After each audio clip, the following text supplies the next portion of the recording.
everybody, I'm Caly. And I'm Megan. And we are Caly and Megan from Caly and Megan Music.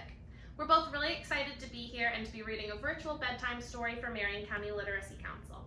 We both love reading, and when I was little, I think two of my favorite books were Stinky Cheese Man and Fairly Stupid Tales and The Rainbow Fish. Love those. Some of my favorites were all of the Nancy Drew books and Peter Pan.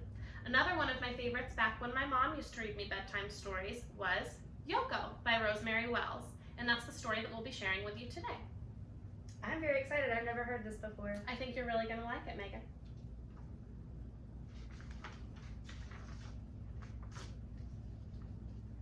What would you like for lunch today, my little cherry blossom? Asked Yoko's mother. All my favorite things, please, answered Yoko.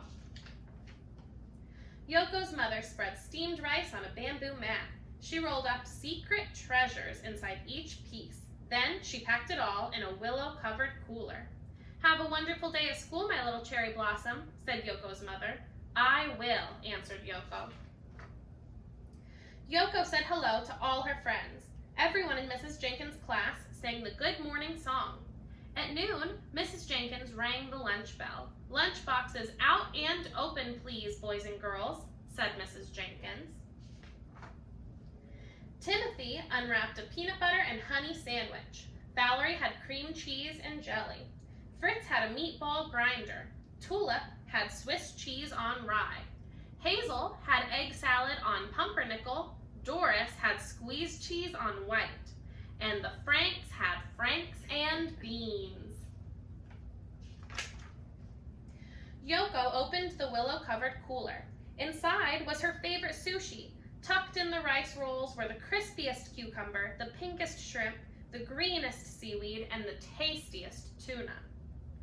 What's in your lunch? Asked one of the Franks. Ick, it's green. It's seaweed. Oh no, said the other Frank. Don't tell me that's raw fish. Watch out, it's moving, said Doris. Yucko-rama, said Tulip and Fritz.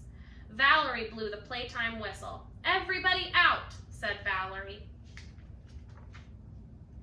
Yoko did not want to play ball or swing on the swings. What's wrong, Yoko? Asked Mrs. Jenkins. Everybody laughed at my lunch, answered Yoko. They'll forget about it by snack time, said Mrs. Jenkins. But they didn't. During the snack time song, Yoko opened a thermos cup of red bean ice cream. Red bean ice cream is for weirdos, snorted the Franks. Mrs. Jenkins switched to the friendly song. Mrs. Jenkins knew the friendly song was not enough. Late into the evening, she fretted about Yoko. Finally, the answer came to her. Dear parents, Monday will be International Food Day at Hilltop School. Everyone is asked to bring in a dish from a foreign country. Everyone must try a bite of everything. Happy cooking, Mrs. Jenkins. We will make a deluxe sushi for the whole class, said Yoko's mother. Don't worry, my little cherry blossom. Everyone will try our sushi, and everyone will love it. On Monday morning, Valerie and her mother carried in a plate of enchiladas. Timothy and his mother made Caribbean coconut crisps.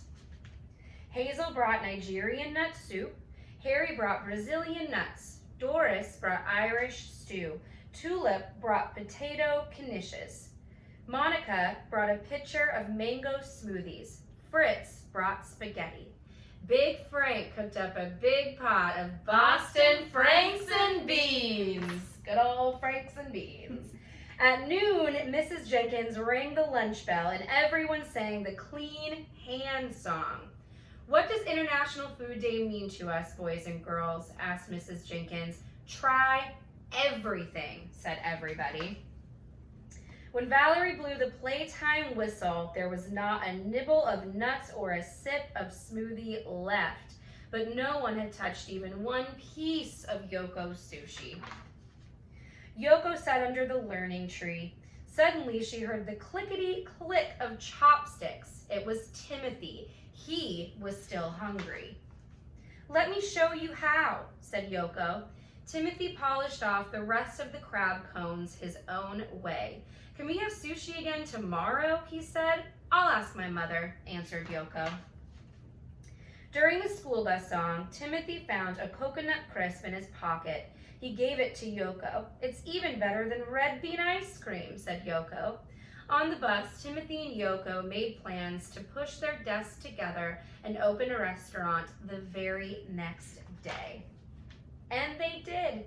They ordered tomato sandwiches and dragon rolls. For dessert, they had brownies with green tea ice cream, and they couldn't have asked for anything more. Love that story. I love it too. I hope you guys did as I well. do too. Yeah, I really hope that everyone enjoyed it.